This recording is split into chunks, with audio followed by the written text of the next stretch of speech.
ಕನ್ನಡ ಬಾಂಧವರಿಗೆ ಶರಣಾರ್ಥಿ. ಪ್ರಸ್ತುತ ಪ್ರಗತಿ ಯೂಟ್ಯೂಬ್ ಚಾನಲಿಗೆ ಎಂದಿನಂತೆ ತಮಗೆ ಹಾರ್ದಿಕ ಸುಸ್ವಾಗತ. ಚಿರಚೇತನಗಳು ಮಾಲಿಕೆಯ ಅಡಿಯಲ್ಲಿ ಇಂದು ನಾನು ನಾಡು ಕಂಡಂಥ ಅಪರೂಪದ ನೇತ್ರ ಶಸ್ತ್ರಚಿಕಿತ್ಸಾ ವೈದ್ಯ ಡಾಕ್ಟರ್ MC ಮೋದಿ ಅವರ ಶ್ರೇಷ್ಠತ್ವ ಹಾಗೂ ಅವರ ಸಾಧನೆಯನ್ನು ಕುರಿತು ಮತ್ತು ಅವರ ಬದುಕಿನ ಸಂದೇಶವನ್ನು ಕುರಿತು ತಮ್ಮೊಂದಿಗೆ ವಿಚಾರಗಳನ್ನು ಹಂಚಿಕೊಳ್ಳಿಕ್ಕೆ ನಾನು ಇಷ್ಟಪಡ್ತೇನೆ. ಡಾಕ್ಟರ್ MC ಮೋದಿಯವರು ಪೂರ್ಣ ಹೆಸರು ಮುರಿಯಪ್ಪ ಚನ್ನವೀರಪ್ಪ ಮೋದಿ ಅಂತಂದು. ಇವರನ್ನು ನಾವು ಯಾಕಾಗಿ ನೆನೆಸ್ತೀವಿ ಅಂತಂತಂದರೆ, ಗ್ರಾಮಾಂತರ ಜನರು, ಅದರಲ್ಲಿ ವಿಶೇಷವಾಗಿ ಗ್ರಾಮಾಂತರದ ಬಡ ಜನತೆಯ ಒಂದು ಅಂಧತ್ವದ ವಿರುದ್ಧವಾಗಿ ಅವರಿಗೆ ಉಚಿತವಾಗಿ ನೇತ್ರ ಶಸ್ತ್ರಚಿಕಿತ್ಸಾ ಶಿಬಿರಗಳನ್ನು ಪ್ರಾರಂಭಿಸಿದಂಥ ಮೊಟ್ಟ ಮೊದಲ ವೈದ್ಯ ಡಾಕ್ಟರ್ MC ಮೋದಿ. ಅದೇ ರೀತಿಯಾಗಿ ಅಷ್ಟಕ್ಕೂ ತೃಪ್ತಗೊಳ್ಳದೆ ಸಂಚಾರಿ ಕಣ್ಣಿನ ಚಿಕಿತ್ಸೆಯನ್ನು ಆರಂಭಿಸಿದ ಒಬ್ಬ ಶ್ರೇಷ್ಠ ನಾಡಿನ ಡಾಕ್ಟರ್ MC ಮೋದಿ ಅನ್ನೋದನ್ನು ನಾನು ಭಾಳ ಅಭಿಮಾನದಿಂದ ಈ ಸಂದರ್ಭದಲ್ಲಿ ಇಷ್ಟಪಡ್ತೇನೆ. ಇವರು ಸುಮಾರು 60 ವರ್ಷಗಳವರೆಗೆ ಇವರು ತಮ್ಮ ವೈದ್ಯಕೀಯ ವೃತ್ತಿಯನ್ನು ಅವರು ಕೈಗೊಂಡರು. 60 ವರ್ಷಗಳ ಉದ್ದಕ್ಕೂ ಅವರು ನಿರಂತರವಾಗಿ ಉಚಿತ ನೇತ್ರ ಶಸ್ತ್ರಚಿಕಿತ್ಸೆಗಳಲ್ಲಿ ತಮ್ಮನ್ನು ತೊಡಗಿಕೊಂಡರು. ಪರಿಣಾಮವಾಗಿ ನಾವೆಲ್ಲರೂ ಹೆಮ್ಮೆ ಪಡ್ತಕ್ಕಂಥ ಮತ್ತು ಅಷ್ಟೇ ಆಶ್ಚರ್ಯಪಡ್ತಕ್ಕಂಥ ರೀತಿಯಲ್ಲಿ ಅಂತಂದರೆ, ತಮ್ಮ 60 ವರ್ಷಗಳ ಸೇವಾವಧಿಯಲ್ಲಿ ಸುಮಾರು 7 ಲಕ್ಷಕ್ಕೂ ಮಿಕ್ಕಿ ಉಚಿತ ನೇತ್ರ ಶಸ್ತ್ರಚಿಕಿತ್ಸೆಗಳನ್ನು ಅವರು ಮಾಡಿದರು ಅನ್ನೋದು ಭಾಳ ಮುಖ್ಯ. ಇದೊಂದು ದಾಖಲೆ. ಇದು 7 ಲಕ್ಷ ಉಚಿತ ನೇತ್ರ ಶಸ್ತ್ರಚಿಕಿತ್ಸೆ ಮಾಡೋದು ಸಣ್ಣ ಮಾತಲ್ಲ.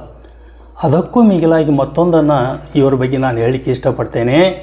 ಏನು ಅಂತಂತಂದರೆ, ಇವರು ಒಂದೇ ದಿನದಲ್ಲಿ ತಿರುಪತಿಯಲ್ಲಿ 830 ಸುಮಾರು 14 ಗಂಟೆಗಳವರೆಗೆ ಅವಿರತವಾಗಿ ಶಸ್ತ್ರಚಿಕಿತ್ಸೆ ನಡೆಸಿ 833 ಶಸ್ತ್ರಚಿಕಿತ್ಸೆಗಳನ್ನು ಮಾಡಿದಂಥ ದಾಖಲೆ ಇದು ಜಾಗತಿಕ ಮಟ್ಟದಲ್ಲಿಯೂ ಕೂಡ ದಾಖಲೆಗೊಂಡಿದೆ ಅನ್ನೋದನ್ನು ನಾನು ಈ ಸಂದರ್ಭದಲ್ಲಿ ತಮ್ಮೊಂದಿಗೆ ಹೇಳಲಿಕ್ಕೆ ಇಷ್ಟಪಡ್ತೇನೆ.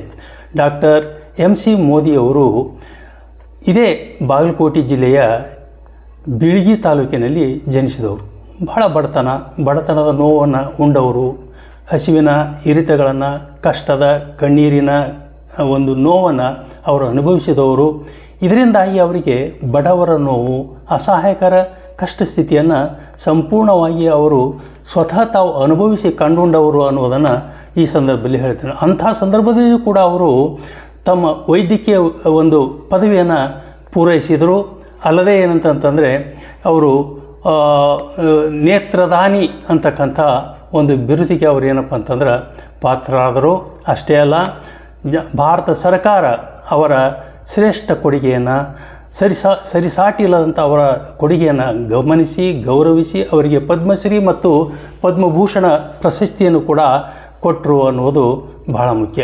ಇಲ್ಲಿ ನನಗೆ ಭಾಳ ನೆನಪಾಗುವುದು ಅಂತಂದರೆ, ಬಹುಶಃ ಅದು ಮರೆಯದ ಘಟನೆ. ನನಗಷ್ಟೇ ಅಲ್ಲ, ಆ ಸಂದರ್ಭದಲ್ಲಿ ಆ ಸಭೆಯಲ್ಲಿ ಇದ್ದಂಥ ಪ್ರತಿಯೊಬ್ಬರೂ ಇದನ್ನು ಅತ್ಯಂತ ಅಭಿಮಾನದಿಂದ ನೆನಪಿಸಿಕೊಳ್ತಾರೆ. ಆ ಘಟನೆ ಇವತ್ತು ನಾನು ಪ್ರಸ್ತುತಪಡ್ತಾ ಇದ್ದೇನೆ. ಈ ಸಂದರ್ಭದಲ್ಲಿ 1963ನೇ ಇಸ್ವಿ ಕೊಪ್ಪಳ ನಗರದ ಗಣ್ಯ ನಾಗರಿಕರೆಲ್ಲರೂ ಸೇರಿ ಡಾಕ್ಟರ್ MC ಮೋದಿಯವರ ಉಚಿತ ನೇತ್ರ ಶಸ್ತ್ರಚಿಕಿತ್ಸಾ ಶಿಬಿರವನ್ನು ಅವರು ಸಂಘಟಿಸಿದರು. ಈ ಸಂದರ್ಭದ ಈ ಒಂದು ಶಿಬಿರ ಕೊಪ್ಪಳದ ಸರ್ಕಾರಿ ಪ್ರೌಢಶಾಲೆಯಲ್ಲಿ ಅದು ಜರುಗಿತು. ಯಾಕೆಂದರೆ ಡಾಕ್ಟರ್ ಮೋದಿಯವರು ಯಾವುದೇ ಗ್ರಾಮಗಳಲ್ಲಿ ಉಚಿತ ನೇತ್ರ ಶಸ್ತ್ರಚಿಕಿತ್ಸೆಗಳನ್ನು ಶಿಬಿರಗಳನ್ನು ಅವರು ಏರ್ಪಡಿಸಿದರು ಅಂತಂದ್ರೆ, ಆ ಶಾಲೆ ಆ ಊರ ಶಾಲೆಗಳನ್ನೇ ಅವರು ತಮ್ಮ ಚಿಕಿತ್ಸಕ ಕೇಂದ್ರಗಳನ್ನಾಗಿ ಅವರು ಪರಿವರ್ತಿಸಿಕೊಂಡು ಶಿಬಿರವನ್ನು ಮುಗಿಸ್ತಿದ್ರು. ಆ ಪ್ರಕಾರ ಕೊಪ್ಪಳದ ಸರ್ಕಾರಿ ಪ್ರೌಢಶಾಲೆಯಲ್ಲಿ ಈ ಉಚಿತ ಶಸ್ತ್ರಚಿಕಿತ್ಸಾ ಶಿಬಿರವನ್ನು ಏರ್ಪಡಿಸಿದರು. ಯಶಸ್ವಿಯಾಗಿ ಈ ಒಂದು ಕಾರ್ಯಕ್ರಮ ಮುಗಿಯಿತು. ಬಹಳಷ್ಟು ಜನರು ದಾರಿಯನ್ನು ಹುಡುಕುತ್ತಾ ತೆವಳುತ್ತಾ ಕೈ ಆಡಿಸುತ್ತಾ ಬಂದಂಥ ಜನರು ಅತ್ಯಂತ ಹೆಮ್ಮೆಯಿಂದ ಸಂತೋಷದಿಂದ ತಮ್ಮ ದಾರಿಯನ್ನು ತಾವೇ ಕಂಡುಕೊಂಡು ಹೋಗುತ್ತಿರುವುದು ಆ ಶಿಬಿರದ ಒಂದು ಧನ್ಯತೆಯನ್ನು ಅದು ವ್ಯಕ್ತಪಡಿಸ್ತಿತ್ತು. ಇಲ್ಲಿ ಏನಾಯಿತು ಅಂತಂದರೆ, ಶಿಬಿರದ ಮುಕ್ತಾಯದ ದಿನ ನಗರದ ಗಣ್ಯಮಾನ್ಯರೆಲ್ಲರೂ ಸೇರಿ ಡಾಕ್ಟರ್ ಮೋದಿ ಅವರನ್ನು ಸನ್ಮಾನಿಸಬೇಕು ಅಂತಕ್ಕಂಥ ಒಂದು ಸತ್ಸಂಕಲ್ಪದಿಂದ ಒಂದು ಸನ್ಮಾನ ಸಮಾರಂಭವನ್ನು ಏರ್ಪಡಿಸಿದರು.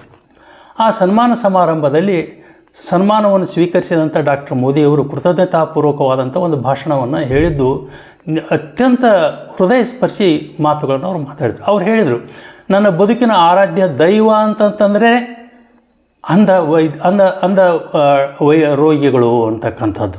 ಅವರು ನನ್ನ ಆರಾಧ್ಯ ದೈವ. ಅವರ ನೇತ್ರ ಶಸ್ತ್ರಚಿಕಿತ್ಸೆ ಮಾಡುವುದೇ ನಾನು ಮಾಡುವಂಥ ಒಂದು ಪೂಜೆ. ಆಮೇಲೆ ಆ ಪೂಜೆಯಲ್ಲಿ ನಾನು ಬಳಸ್ತಕ್ಕಂಥ ಸಲಕರಣೆಗಳು ಏನಿದ್ವಲ್ಲ, ಆ ಆಪ್ರೇಷನ್ ಮಾಡುವ ವೇಳೆಯಲ್ಲಿ ನಾನು ಬಳಸ್ತಕ್ಕಂಥ ಸಲಕರಣೆಗಳು ಏನಿದ್ವಲ್ಲ, ಅವು ನನ್ನ ಪೂಜಾ ಸಾಮಗ್ರಿಗಳು. ಆದರೆ ಒಂದು ಮಾತನ್ನು ನಾನು ಒಪ್ಪಿಕೊಳ್ತೇನೆ, ಆಪ್ರೇಷನ್ ಮಾಡುವವನು ನಾನು, ಆದರೆ ಕಣ್ಣಿಗೆ ಬೆಳಕನ್ನು ತುಂಬುವವನು ಆ ದೇವರು ದಯಾಮಯಿ ಅಂತಕ್ಕಂಥದ್ದು. ಇಷ್ಟು ಹೇಳಿದ ಮೇಲೆ ಒಂದು ಮಹತ್ವದ ಘಟನೆ ನಡೀತು. ಸಭಿಕರಲ್ಲಿ ಒಬ್ಬ ವ್ಯಕ್ತಿ ಎದ್ದು, ಡಾಕ್ಟರ್ ಮೋದಿಯವರೇ, ತಮ್ಮ ಆದರ್ಶ ನಮಗೆ ನಿಜವಾಗಿಯೂ ದಾರಿದೀಪ. ಆದರೆ ತಮ್ಮಲ್ಲಿ ಒಂದು ಮಾತನ್ನು ನಾನು ಕೇಳಲಿಕ್ಕೆ ಇಷ್ಟಪಡ್ತೀನಿ. ತಾವು ದೇವರು ತಮ್ಮ ಎದುರಿಗೆ ಬಂದು ನಿಂತರೆ ತಾವು ದೇವರಲ್ಲಿ ಕೇಳಿಕೊಳ್ತಕ್ಕಂಥ ಪ್ರಾರ್ಥನೆ ಯಾವುದು ಅಂತ. ತಕ್ಷಣ ಡಾಕ್ಟರ್ ಮೋದಿಯವರು ಯಾವ ಪೂರ್ವ ಸಿದ್ಧತೆ ಇಲ್ಲದೆ ನಿಂತಲ್ಲಿಂದಲೇ ಅವರು ಹೇಳಿದರು, ನೀವು ಕೇಳ್ತಕ್ಕಂಥ ಪ್ರಶ್ನೆ ಬಹಳ ನಾನು ಸ್ವಾಗತ ಮಾಡ್ತೇನೆ. ತಮಗೆಲ್ಲ ಗೊತ್ತಿದೆ, ನಾನು ಕೂಡ ಒಬ್ಬ ಮನುಷ್ಯ. ಮುಪ್ಪು ಯಾರಿಗೂ ತಪ್ಪಿದ್ದಲ್ಲ, ನನಗೂ ಕೂಡ ಅದು ತಪ್ಪಿದ್ದಲ್ಲ. ಆದರೆ ನಾನು ದೇವರಲ್ಲಿ ಕೇಳ್ಕೊಳ್ಳುವುದಿಷ್ಟೇ, ನನ್ನ ಆರಾಧ್ಯ ದೈವವಾಗಿರ್ತಕ್ಕಂಥ ಅಂಧ ರೋಗಿಗಳ ಕಣ್ಣಿನ ಶಸ್ತ್ರಚಿಕಿತ್ಸೆ ಮಾಡುವ ಸಂದರ್ಭದಲ್ಲಿ ನನ್ನ ಕೈಗಳು ನಡುಗದಂತೆ ದೇವರೇ ನನಗೆ ಅಂಥ ಒಂದು ಶಕ್ತಿಯನ್ನು ಕರುಣಿಸಿದರೆ ಸಾಕು, ನಾನು ಧನ್ಯ ಅಂತಂದು ನಾನು ಕೇಳ್ಕೊಳ್ತೇನೆ. ಇದು ನನ್ನ ದೇವರಲ್ಲಿ ನನ್ನ ಪ್ರಾರ್ಥನೆ ಅಂತಕ್ಕಂಥದ್ದು. ಈ ಮಾತು ಏನು ಹೇಳ್ಕೊಡ್ತದೆ ಅಂತಂತ ಈ ಮಾತಿಗೆ ನನಗೆ ಈಗಲೂ ನೆನಪಿದೆ. ಯಾಕಂದರೆ 1963ನೇ ಇಸ್ವಿಯಲ್ಲಿ ನಾನು 9ನೇ ವರ್ಗದ ವಿದ್ಯಾರ್ಥಿಯಾಗಿ ಆ ಶಿಬಿರದಲ್ಲಿ ಒಬ್ಬ ಸ್ವಯಂ ಸೇವಕನಾಗಿ ತೊಡಗಿಕೊಂಡಿದ್ದೆ. ನಾನಷ್ಟೇ ಅಲ್ಲ, ನಮ್ಮ ಕೊಪ್ಪಳದ ಸ್ವಾತಂತ್ರ್ಯ ಯೋಧರಲ್ಲಿ ಒಬ್ಬರಾದಂಥ SM ಬಂಗಾರ್ ಶೆಟ್ಟರವರು ಅವರು ಉಚಿತ ಪ್ರಸಾದ ನಿಲಯವನ್ನು ನಡೆಸ್ತಿದ್ದರು. ನಮ್ಮಂಥ ನೂರಾರು ಬಡ ಗ್ರಾಮೀಣ ಜನರಿಗೆ ಅವರು ಆಸರೆಯಾಗಿದ್ದರು.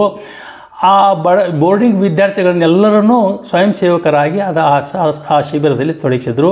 ಇದರಿಂದಾಗಿ ಡಾಕ್ಟರ್ ಮೋದಿಯವರ ವಿಚಾರಗಳನ್ನು ಮಾತನ್ನು ಕೇಳುವಂಥ ಒಂದು ಭಾಗ್ಯ ನನ್ನದಾಯಿತು. ಇವತ್ತಿಗೂ ಕೂಡ ಡಾಕ್ಟರ್ ಮೋದಿಯವರು ನಮ್ಮ ಎದುರಿಗೆ ಇಲ್ಲ. 2005ರಲ್ಲಿ ಏನಂತಂದರೆ ಅವರು ಕಣ್ಮರೆಯಾದರು. ಆದರೆ ಅವರು ನಮ್ಮ ಮನದಾಳದಲ್ಲಿ ಹಚ್ಚಿಟ್ಟ ಹೋದಂಥ ಹಣತೆ ಏನದಲ್ಲ, ಇವತ್ತಿಗೂ ಕೂಡ ಏನಪ್ಪ ಅಂತಂದರೆ ನಮ್ಮ ವೃತ್ತಿಯನ್ನು ನಾವು ಕೇವಲ ನಮ್ಮ ಜೀವನೋಪಾಯಕ್ಕಲ್ಲ, ಅದು ನಮ್ಮ ಜೀವನ ವಿಕಾಸಕ್ಕಾಗಿ, ನಮ್ಮ ವೃತ್ತಿಯ ಮೂಲಕ ನಾವು ಧನ್ಯತೆಯನ್ನು ಕಂಡುಕೊಳ್ಳುವ ಸಾಧ್ಯತೆ ಇದೆ. ಪೂಜೆ ಅಂದರೆ ಕೇವಲ ಹೂ ಏರಿಸುವುದಲ್ಲ, ಪೂಜೆ ಅಂದರೆ ಮುಖ್ಯವಾಗಿ ಸೇವೆ ಸಲ್ಲಿಸುವುದು, ಸೇವೆಯೇ ದೇವರಿಗೆ ಸಲ್ಲಿಸುವ ಪ್ರಾರ್ಥನೆ ಅಂತ ಅನ್ನೋದನ್ನು ನಾವು ಮನದಟ್ಟು ಮಾಡಿಕೊಂಡಿದ್ದೇವೆ. ಡಾಕ್ಟರ್ ಮೋದಿಯವರು 7 ಲಕ್ಷ ಜನರ ಅಂಧರಿಗೆ ಬೆಳಕನ್ನು ನೀಡಿರಬಹುದು. ಆದರೆ ನನ್ನಂಥ ಸಾವಿರಾರು ವಿದ್ಯಾರ್ಥಿಗಳಿಗೆ ಮತ್ತು ಅಲ್ಲಿದ್ದ ಸಭಿಕರಿಗೆ ಅರಿವಿನ ಕಣ್ಣನ್ನು ಅವರು ತೆರೆಸಿದ ಮತ್ತೊಬ್ಬ ಮಹಾ ನೇತ್ರ ಶಸ್ತ್ರಚಿಕಿತ್ಸಾ ವೈದ್ಯ ಅಂತ ಹೇಳಿ ಈ ಸಂದರ್ಭದಲ್ಲಿ ತಮ್ಮೊಂದಿಗೆ ಈ ವಿಚಾರಗಳನ್ನು ಪ್ರಸ್ತಾಪಿಸಲು ನನಗೆ ಭಾಳ ಸಂತೋಷ ಅನಿಸ್ತದೆ.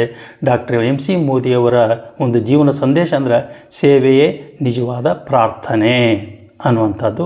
ಇದು ನಮ್ಮ ಬಾಳಿಗೆ ಬೆಳಕಾಗಲಿ, ಬದುಕಿಗೆ ಸಾರ್ಥಕತೆಯನ್ನು ತಂದುಕೊಳ್ಳಿ ಅಂತ ಆಶಿಸುತ್ತಾ ತಮಗೆ ಮತ್ತೊಮ್ಮೆ ಅನಂತ ನಮನಗಳನ್ನು ಸಲ್ಲಿಸುತ್ತೇನೆ.